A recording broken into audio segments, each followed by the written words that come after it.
Erev Tov, on revient donc sur notre sujet, Bitachon et Ishtadlut, la 7e partie. On va essayer de passer à la partie concrète, celle qui nous permettra de comprendre le travail qui est dû à chacun d'entre nous, justement pour qu'on puisse l'appliquer dans notre quotidien, comme on a expliqué dans les derniers cours, que c'est quelque chose qui doit nous poursuivre. C'est pas une leçon en une fois, on a le résumé et ça y est, ça nous suit. C'est quelque chose qui se travaille. Alors regardez bien, je commence d'abord par une phrase qu'on répète 3 fois par jour, mais combien est-ce qu'elle trouve cette place dans ces cours qui s'appellent Bitachon et Ishtadlut? Il est marqué Yehemuna rachamecha Hashem Elokenu veten sachar tov lechol abotechim beshimcha be'emet. Et tu donnes un bon salaire, une bonne récompense à qui? À ceux qui ont confiance en toi, be'emet. Pas ils s'amusent à avoir confiance. Be'emet, ils ont confiance. Vesim chelkenu imahem. Et nous, on demande à Hachem, au travers de ces gens qui ont confiance, qui vivent avec toi, Hachem, Vesim chelkenu imahem. Et mets notre part avec eux, parmi eux. Sous-entendu que ici, bien sûr que le but pour nous, c'est d'arriver à atteindre ces gens qui vivent avec Hachem au quotidien. Et quelque part, on essaye de s'habituer à ce que le bitachon nous accompagne. Le bitachon, c'est quelque chose qui, quelque part, à chaque instant, on a des décisions à prendre, on vit des choses, on réalise certaines choses. Donc, toutes ces choses doivent être accompagnées par ce bitachon. Et qui parle de bitachon, après, devra appliquer la ishtadlut en fonction de son bitachon, comme on verra par la suite. Et dans tous les cas, tous les matins, on demande à Hachem, Yehi Ratson Milefanecha, Shetargilenu Betoratecha, que Hachem, il nous habitue à sa Torah. Pourquoi il doit nous habituer?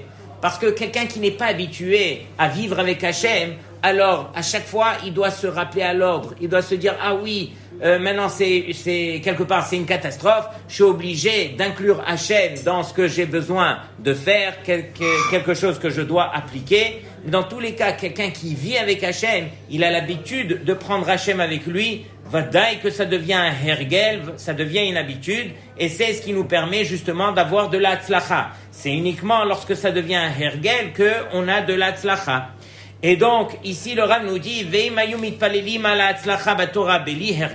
et si on demandait à Hachem, s'il te plaît Hachem, donne-nous de la tzlacha dans notre limud à Torah, mais qu'on n'est pas habitué à avoir cela, il se trouve que c'est pas derech hateva, c'est pas de manière normale, vetrichim ergel, et on a besoin justement d'habitude. C'est la raison pour laquelle on demande à Hachem, s'il te plaît, que ça devienne une habitude. Qu'on marche avec toi, Hachem. Qu'on t'inclue dans chacune de nos décisions, de nos épreuves, de tout ce qui se passe dans notre vie. Que Akadosh Baruch Hu, il ait sa place parmi nous. Et donc que ça devienne vraiment un hergel.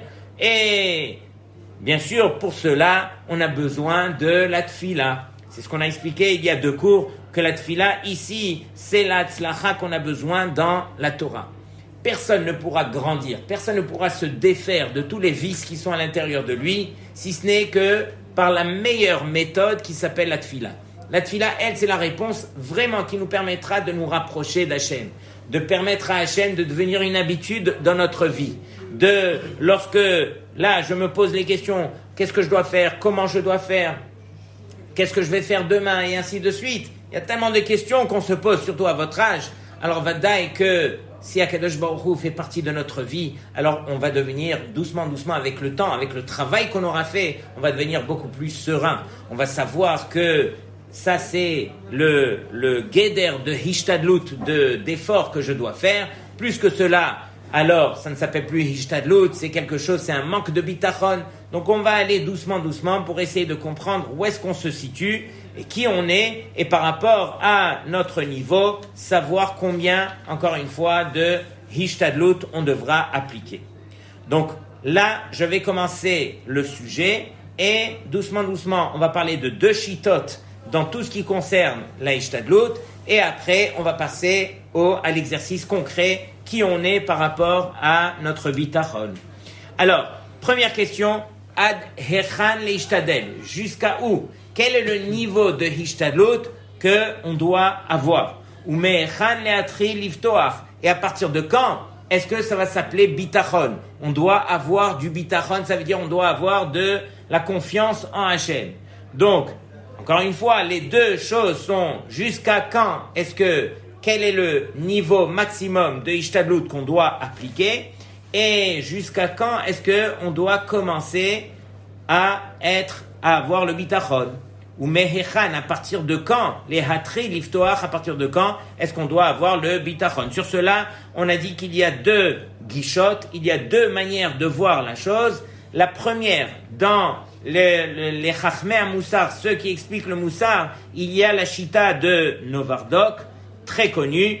Alors, d'après Novardok, le bitachon, son pirouche, c'est quoi? Sheim ya'amin adam belev shalem, ki hakadosh baruch hu ya'aseh kach vekach, que si un homme, il a confiance, il croit que hakadosh baruch hu, il croit belev shalem, par un cœur entier, que hakadosh baruch hu va lui réaliser, cela et cela, alors ça va se réaliser de cette façon, de la manière la plus émette. Pourquoi? Parce qu'il a tellement confiance que Hachem va réaliser cette chose-là comme lui, il en a envie, que Akadosh Baruch Hu va lui réaliser. Donc tout dépend du bitachon qu'on aura derrière la chose qu'on va espérer devant Hachem.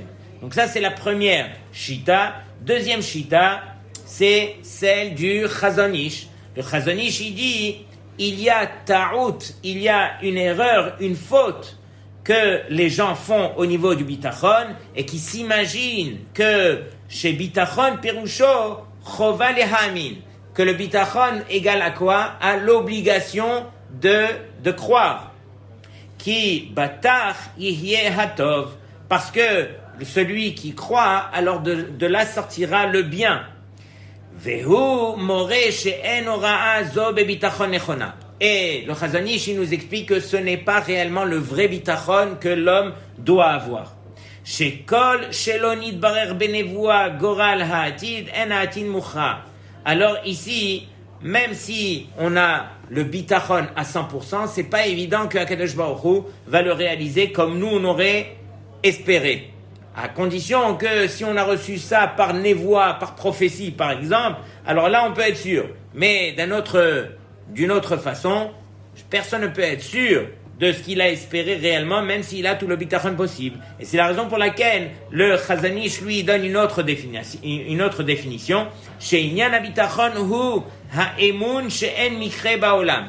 C'est celui qui a cette émouna qui a rien de mikre. C'est quoi mikre? Il n'y a rien de hasard sur terre. Et on sait que les lettres de mikre, même kuf, resh, yud, ou même kuf, resh, he, c'est rak me Hachem. Ça ne vient que de Hachem. Il n'y a rien de hasard. Tout ne peut venir que de Hachem, mais encore faut-il y croire. Encore faut-il avoir la confiance en cela. Alors je reviens dans sa définition.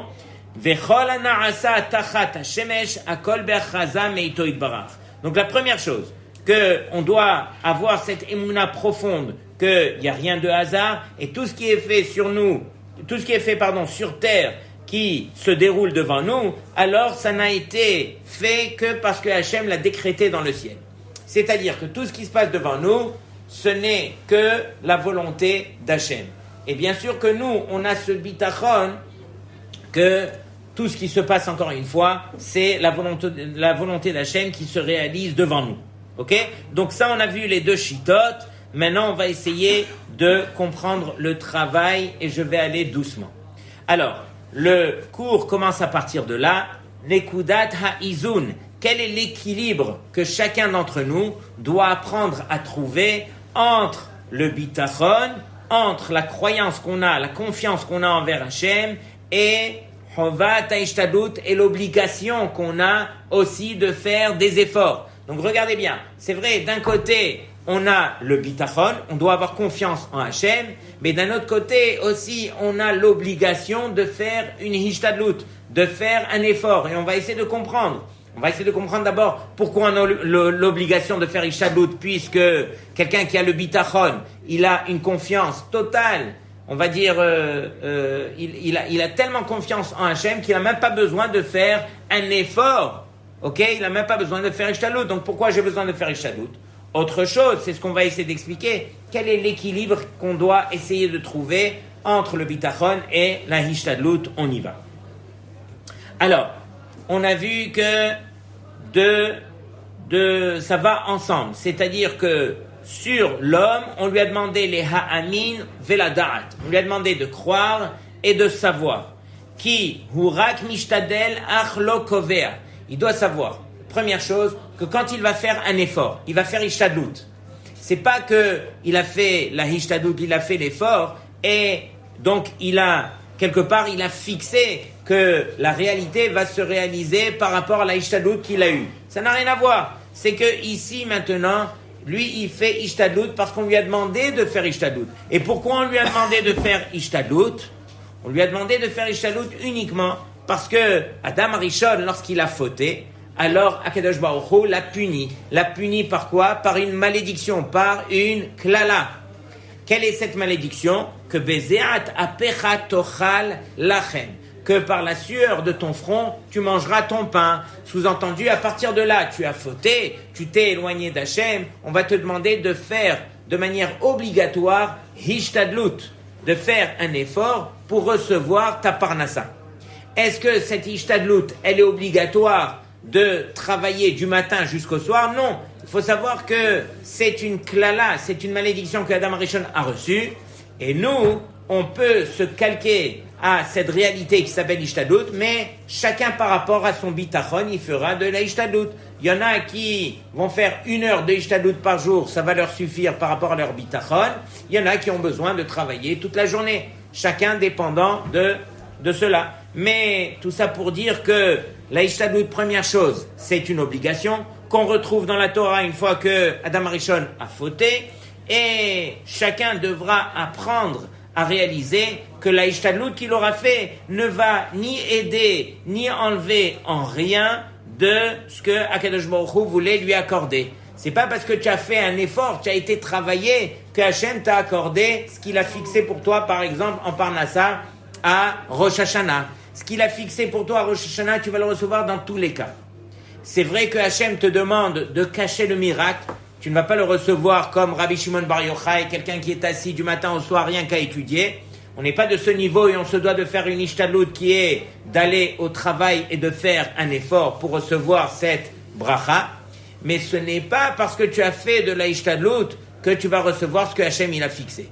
Hachem il a fixé ce que tu dois recevoir, peu importe la Ishtadlut que tu devras accomplir.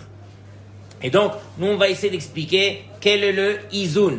Quel est l'équilibre qu'on devra trouver entre ces deux, entre cette Ishtadlut qu'on te demande de faire et ce bitachon qui est à l'intérieur de toi.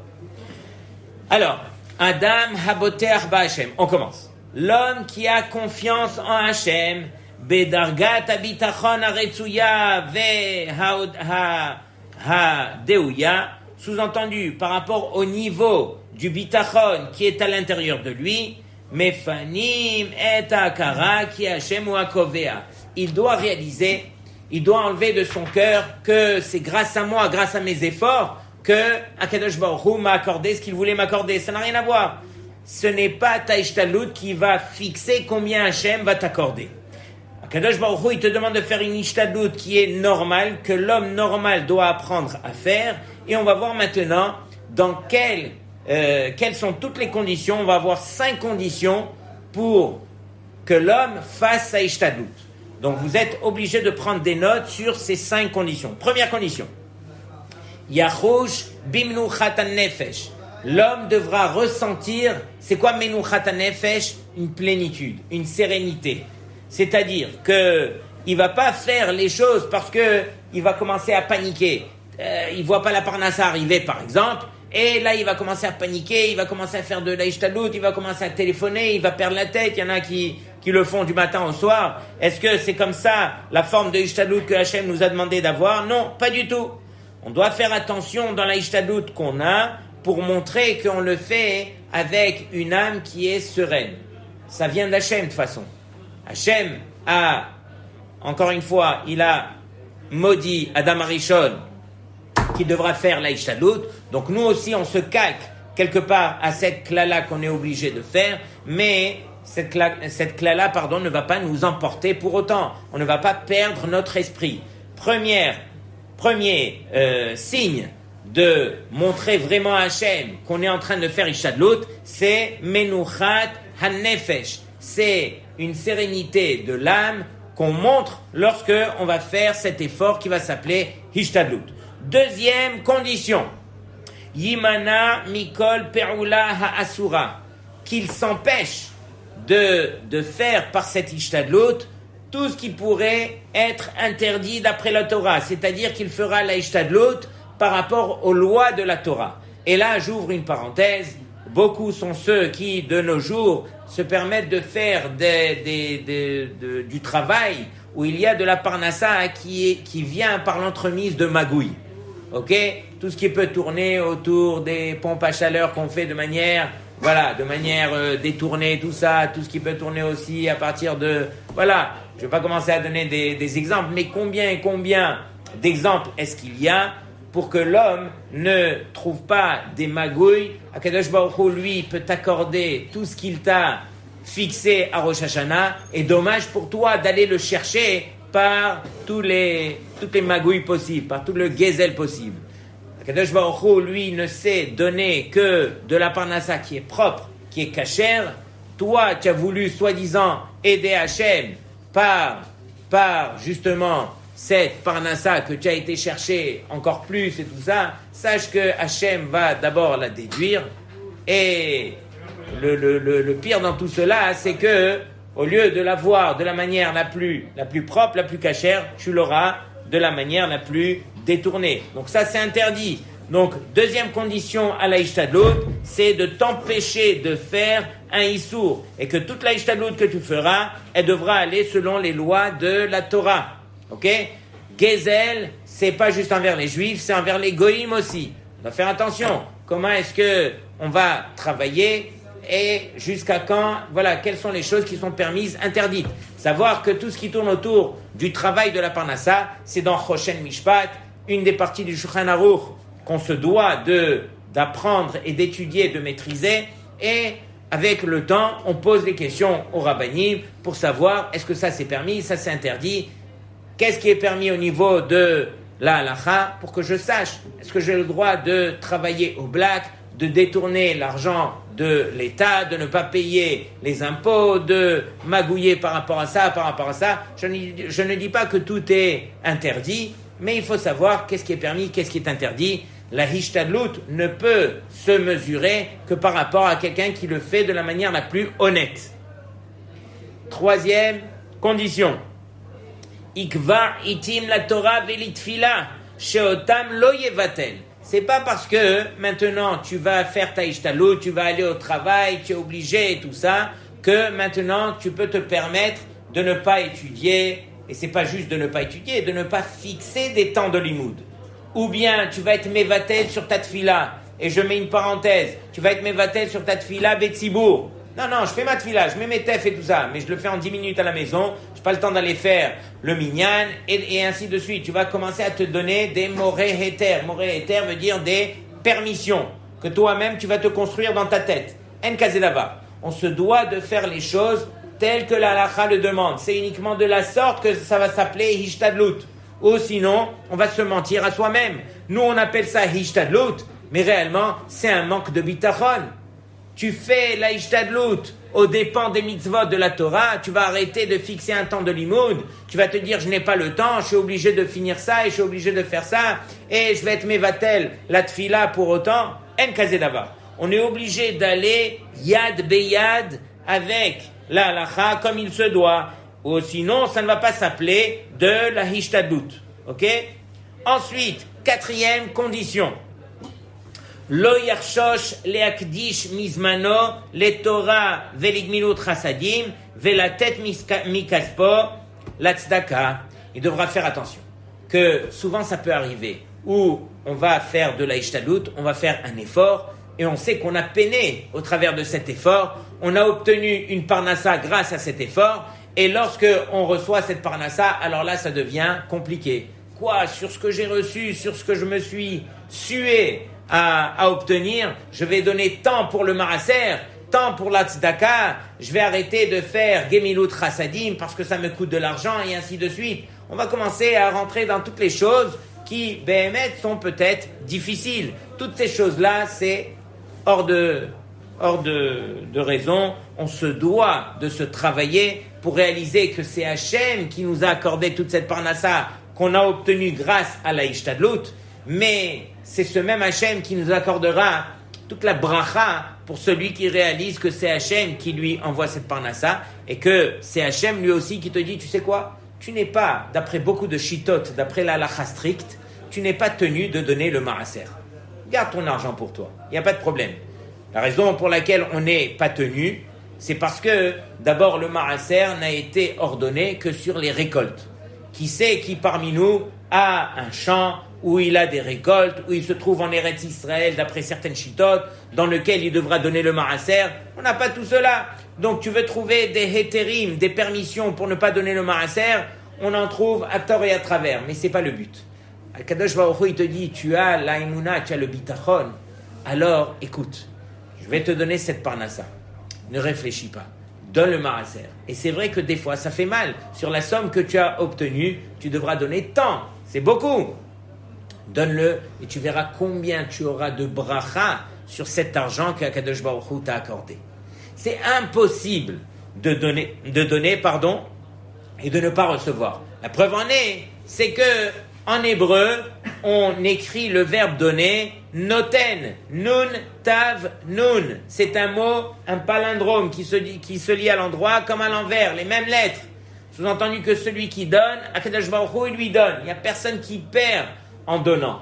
De la même façon, on ne perd pas lorsqu'on donne du matériel, on ne perd pas lorsqu'on donne de ses midot. Comment est-ce qu'on donne de ses midot? Lorsqu'un homme, il est mévater. Il est mévater, c'est-à-dire il pardonne, il baisse la tête, il dit à l'autre, c'est toi qui as raison, Mechila, c'est moi qui m'excuse en premier. Quand on fait ces choses-là, on ne peut que gagner. De la même façon, dans l'argent. Dans l'argent aussi, on se doit de réaliser que Akadosh Baruch Hu nous a accordé, alors on fait avec cet argent Gemilut Chassadim. Qu'est-ce que je peux faire pour aider mon prochain? Comment est-ce que je peux donner à l'un, donner à l'autre, réfléchir, comment faire pour aider l'un? Et ce sont des choses qu'on doit s'habituer à faire. C'est uniquement si on est inscrit dans une Torah de Chesed que là, ça va s'appeler Hishtadlut. Mais si maintenant quelqu'un y travaille, et il reçoit sa parnassa, et il dit, tu sais, tout ce que j'ai reçu, je le mets dans mon tiroir, c'est pour moi, c'est pour ma personne, c'est pour mon intérêt. Alors quelque part, elle va être où cette Torah de Chesed? Tout ce que Akadosh Baruch Hu nous a accordé, c'est uniquement pour apprendre à faire du Chesed. On est venu sur terre justement pour apprendre à se tourner vers l'autre. Vadaï que pendant 20 ans de notre vie, on a été tourné vers vers notre personne. Mais Akadosh Baruch Hu, avec le temps, il nous éduque. Il nous donne une femme qui va bien nous montrer c'est quoi se tourner vers l'autre. Et si on n'a toujours pas compris, il va nous donner des enfants. Et les enfants, je peux vous dire que ça c'est le karcher, qui va vraiment vous faire réaliser que vous n'êtes pas là pour vous, vous êtes là uniquement pour les autres. Donc c'est ça le but, encore une fois, de s'inscrire dans une ishtadlut qui a toutes ces conditions. 5e condition, et après on fera un résumé. 5e condition, Yema'et ha'adam b'ma'asim shel ishtadlut tiv'it shemimela enam mo'ilim b'me'uma. Que l'homme fasse attention de diminuer dans toutes les ishtadluyot qu'il a l'habitude de faire. Pourquoi? Parce que si finalement lui, il base toute la parnassa, toute la bracha qu'il va recevoir par rapport à la quantité de ishtadlut qu'il va faire, alors il va finir par se perdre. Et c'est vrai, on se perd tous. Imaginez que vous travaillez de 9h du matin jusqu'à 6h le soir, et vous réalisez que le soir où vous avez fait un overtime, jusqu'à 20h, vous avez gagné plus d'argent. Alors vous vous dites, tu sais quoi, ça vaut la peine de faire une plus grande ishtadlut. Je vais gagner plus d'argent. Et après, on va finir par se perdre. Et de 20h, on va passer à 22h. Quand est-ce qu'on va étudier? Quand est-ce qu'on va être serein envers Hachem? Quand est-ce qu'on va faire les choses comme il se doit? Ça va disparaître tout cela. Donc avec le temps, il faut apprendre à diminuer dans la ishtadlut pour se dire, toute façon, ce que Hachem il m'a fixé, je l'aurai no matter what, dans tous les cas. Et donc, je dois apprendre à m'éduquer de la bonne façon. Je vais me dire, je me fixe jusqu'à 18h, peu importe ce qui se passe. À 18h, je ferme la porte et je vais au kollel. Et j'arrive à l'heure au kollel et je fais mon limoud kavua comme il se doit. Donc, Rabotai, je viens de citer 5 conditions pour que ça s'appelle de la ishtadlut. Après, on va voir par rapport au bitachon. Mais déjà par rapport à la ishtadlut. Première, alors, qu'on fasse cette ishtadlut menuchat nefesh, avec une âme qui est sereine. On doit être, c'est avec de la sérénité qu'on arrive à servir Hachem. C'est pas, on a quelque chose dans le ventre comme ça, on est complètement pris par la chose et on finit par se perdre. On doit apprendre à être serein. Pourquoi? Parce que tout dépend d'Hachem. Ça ne dépend pas de nous. Hachem a fixé pour nous, on l'aura dans tous les cas, Be'ezrat Hachem, mais encore faut-il avoir cette sérénité à l'intérieur. Ensuite, on a dit qu'on doit s'empêcher de faire tout ce qui s'appelle Hishtadlut par rapport à la halacha. C'est-à-dire que tout ce qui va enfreindre la halacha, ça ne va plus s'appeler de la Hishtadlut. Et c'est vrai que là, je travaille dans un travail où il y a pas mal de magouilles aussi. Il y a des choses qui sont cachères, il y a des choses qui sont moins cachères. Les choses qui sont pas cachères, on les met de côté, rabotaille. On n'a pas le choix. Ça ne va pas s'appeler Ishtadlut, ça va s'appeler Gezel. Et Hachem, tout ce qu'il t'a réservé, tu vas l'avoir dans tous les cas. Juste faire trop d'Ishtadlut, ça peut être considéré en contre la halakha, sinon. Oui, c'était le 5e point. Ok? 3e point. Pendant qu'on fait Ishtadlut, on n'a pas le droit de diminuer dans le temps de Torah et de Tfila qu'on s'est fixé. C'est uniquement si on va être Mevatel Torah et Tfila que ça ne va plus s'appeler Ishtadlut. Donc il peut y avoir des cas d'exception où je n'ai pas pu venir au cours du lundi soir parce que j'étais pris et tout ça, j'avais trucs et tout ça. Mais il faut rattraper. On écoute le cours le soir quand on revient. On prend un peu de temps pour rattraper peut-être le lendemain et ainsi de suite. Il ne faut pas se mentir à soi-même. C'est pas parce qu'on a raté le cours que tout est permis. Et encore une fois, on reste avec Kovea, Itim, la Torah, Belitfila. On n'a pas le droit d'être Mevatel sur le compte de la Ishtadlut. 4e condition. Alors on a dit que on garde un peu de notre temps et de notre argent pour accomplir, bien sûr, du Gmilut Chassadim et de la Tzedaka, justement pour montrer à Hachem qu'on a confiance en lui. C'est pas l'argent qui nous a accordé que sur cela, on se dit non, je vais pas donner, je vais pas faire, je vais pas truc et tout ça. Non. Et même le temps qu'il t'a accordé, tu vas pas te dire non, je vais pas le gaspiller à aller voir des malades ou ainsi de suite. Je vais le garder pour moi ce temps. J'en ai besoin pour, je peux mieux développer, je peux mieux apprendre. Ensuite, 5e, faire attention de diminuer la quantité de Ishtadlut qu'on doit faire, qu'on doit produire, pour que justement on ne rentre pas dans cet engrenage qui ne nous permet plus de voir vraiment est-ce que ça va s'appeler réellement de la Ishtadlut ou si on s'est complètement perdu. Juste, dans le premier point, quand vous dites faire avec une âme sereine, c'est quoi faire quoi avec une âme sereine? La Ishtadlut que tu fais, regarde bien, il y a des gens qui se laissent emporter par ce travail et donc ils vont tellement rentrer dans cela qu'ils vont être premièrement stressés. Ils vont montrer que la Ishtadlut qu'ils font, ils la font pas avec bitachon envers Hachem, puisqu'ils ne pensent qu'à ça du matin au soir. Ils sont complètement perturbés. Et donc, arrivent des moments qui sont clés dans l'année. Par exemple, pendant, je ne sais pas moi, Aseret Yemei Teshuvah, entre Rosh Hashanah et Kippour. Tu vas voir, il y a des gens qui peuvent pas s'arrêter une seconde de leur travail, tout ça. Je suis pas en train de les juger. Mais encore une fois, là, on va te juger par rapport à ta vie. Ton Olam Haba pour l'éternité. Et toi, tu es en train de miser à ce moment-là uniquement pour ton Olam Hazé. C'est montrer quelque part que tu n'as pas de bitachon, que tu n'as pas de sérénité. C'est uniquement si tu fais les choses de manière réfléchie que ça va s'appeler ou se considérer comme de la Hishtadlut. Alors, juste 5e point, c'est quoi? 5e point, c'est faire attention de diminuer. L'homme doit apprendre par rapport à ses ma'asim de Hishtadlut, d'apprendre à diminuer ces choses-là. Ok?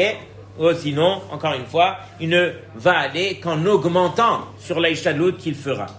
Ok? Et donc, Nous, comment est-ce qu'on va faire maintenant pour savoir juger quel est le degré ou bien quelle est la quantité de Ishtadlut qu'on va faire par rapport à notre bitachon? Donc on y va. Adam shelo higia lishlemut zo venisa beshlav bo hu mosif levarer leatzmo bechol maaseh haim yesh lo mashma'ut. Alors regardez bien, il y a un problème, c'est que on doit être à un certain niveau pour dire alors moi je fais tant et tant de Ishtadlut par rapport à mon bitachon. C'est uniquement si on arrive à faire notre Ishtadlut dans ces 5 conditions qu'on vient de citer que là, on peut considérer diminuer la Ishtadlut par rapport à notre bitachon.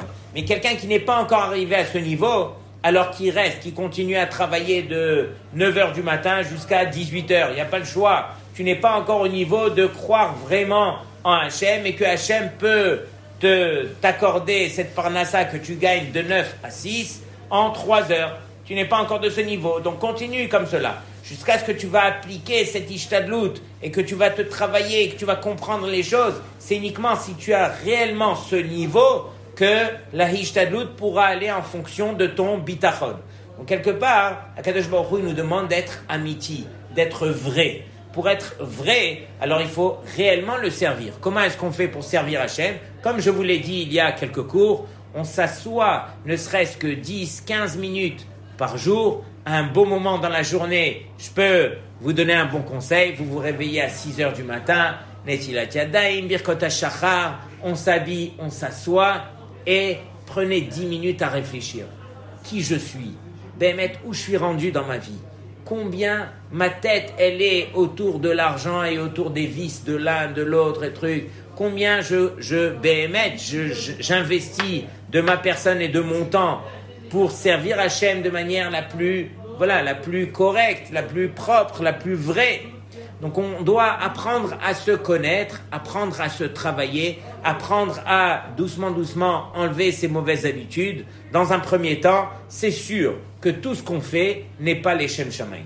Tout ce qu'on fait, c'est exactement le contraire. On le fait que pour notre propre intérêt.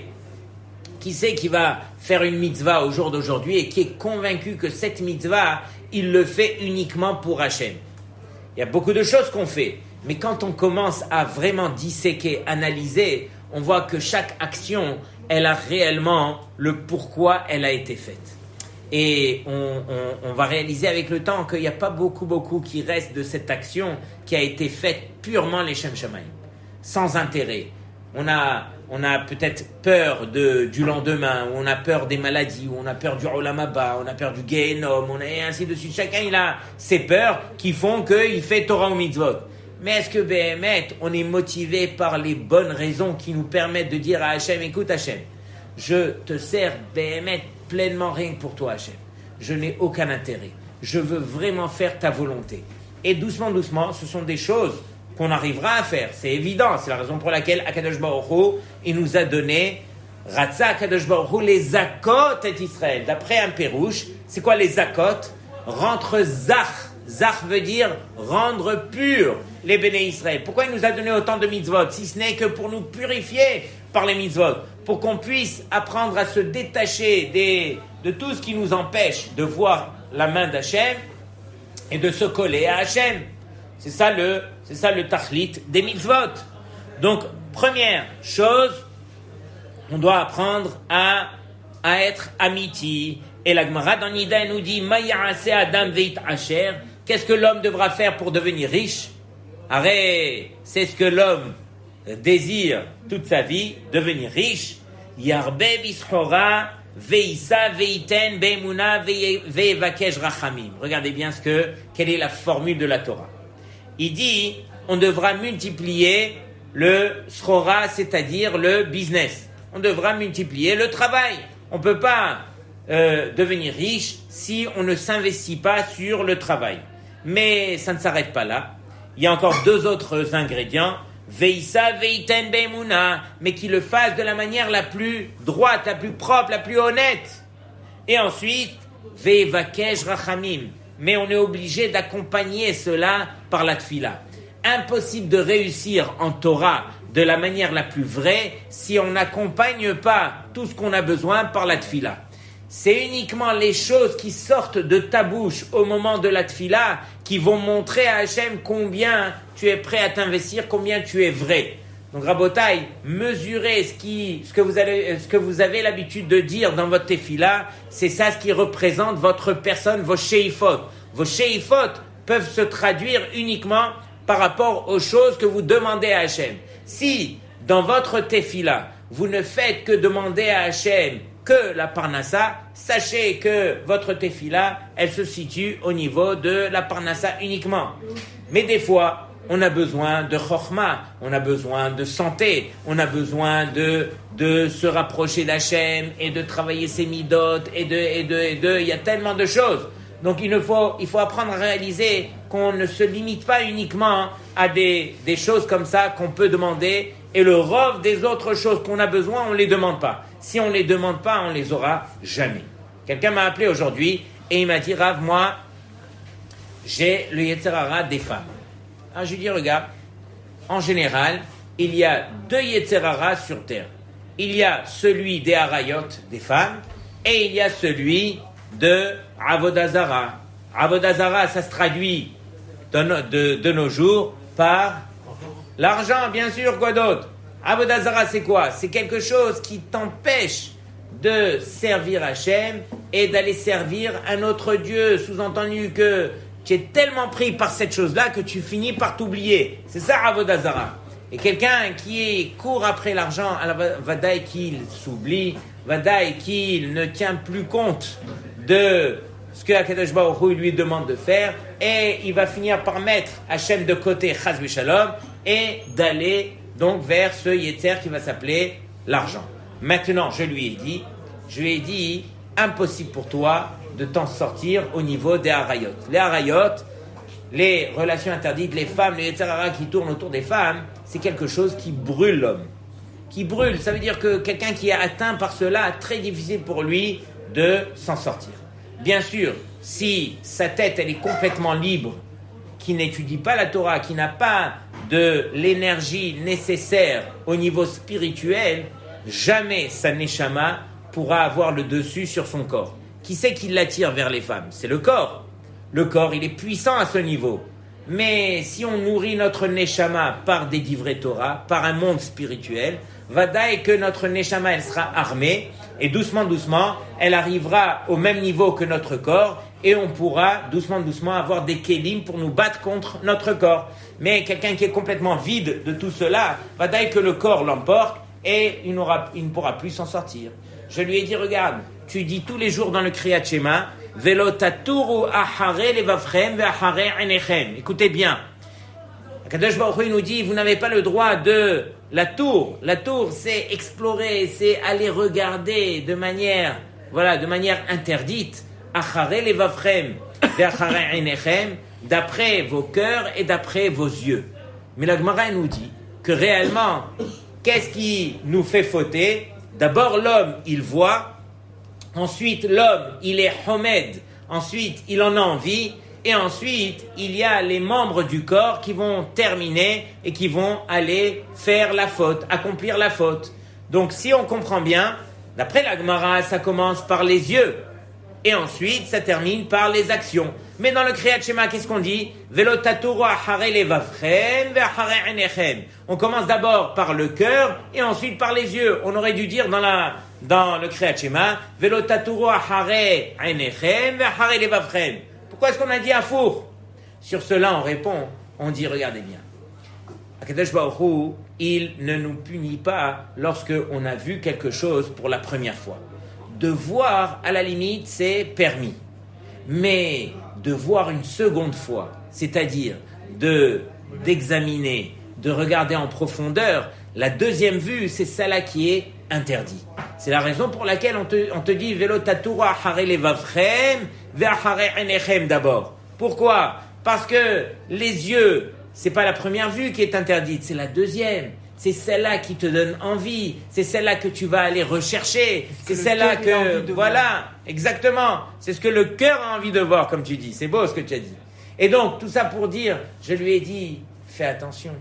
Toute la journée, tu es sans Torah. Toute la journée, tu nourris tes yeux par tout ce qu'on n'a pas le droit de voir. Et troisième chose, je lui ai dit, la réponse à ce Yetzer Hara qui est les femmes, c'est uniquement la tfila. C'est uniquement si tu inclus Hachem dans ta tfila et tu lui dis Hachem, s'il te plaît, aie pitié de moi, de mon Yetzer Hara. Permets-moi de surmonter ce mauvais Yetzer. Je suis brûlé par ces mauvaises pensées qui me hantent. C'est uniquement de la sorte que tu vas t'en sortir. Alors je lui ai dit les trois choses. Remplis-toi de Torah, ne serait-ce qu'un petit peu tous les jours. Apprends à éduquer tes yeux, à voir les choses qui sont permises et ne plus continuer à examiner les choses dans les moindres détails. Et troisième chose, qui est la plus importante, commence à prier. Commence à prier pour que Hachem il ait pitié de ton âme et que tu puisses vraiment avoir le dessus, pour que tu puisses t'en sortir. Donc Rabotai, on a un réel travail à faire. On doit devenir amiti, on doit devenir vrai. Et c'est uniquement de la sorte qu'on pourra s'en sortir avec tout ce qui s'appelle donc Emouna et Bitachon et d'un autre côté Hishtadlut. Alors Rabotai, ce qu'on va faire, c'est que pour l'instant, avec ce 7e shiur, on vient de compléter donc tout ce qui s'appelle Bitachon et Hishtadlut en ce qui concerne la Parnassa. Et éventuellement, Blineder, la semaine prochaine, on commencera le feuillet qui s'appelle Bitachon et Hishtadlut par rapport à la Refoua. Ça aussi, c'est toute une question. Est-ce que je dois courir chez le médecin? Est-ce que je dois avoir confiance au médecin, aux médicaments que je vais prendre? Comment je dois faire? Donc toutes ces choses, ce sont des choses sur lesquelles on doit apprendre à s'éduquer. C'est uniquement de la sorte qu'on va réellement servir Hachem. Erev Tov Lekulam.